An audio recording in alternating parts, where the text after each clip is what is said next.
अस्सलाम वालेकुम। समीना साहिबा से मेरा गायबाना ताल्लुक़ इस तरह से हुआ कि उनके जो बेटे हैं वो मेरे कुलीग थे। तो मेरी एक सालगिरह पर उन्होंने मुझे किताब ला कर दी और मुझे कहा कि मेरी वालदा की किताब है। इसके कुछ 2 साल बाद मुशायरे में मेरी उनसे मुलाकात हुई।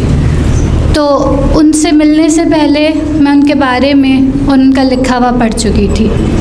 निहायत नफीस खातून थी, बहुत मोहब्बत करने वाली और जैसे कि उनकी दोस्तों ने कहा साथ देने वाली।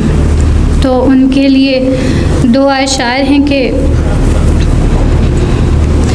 दुख तो है तेरे बदल जाने का मुझको लेकिन, दुख तो है तेरे बदल जाने का मुझको लेकिन, मौत अपनों की कहाँ रखती है पहले जैसा। एक और शेर है कि उसने कहा खुदा की रज़ा और चल दिया, उसने कहा खुदा की रज़ा और चल दिया, हम उम्र भर खुदा से वजह पूछते रहे। शुक्रिया।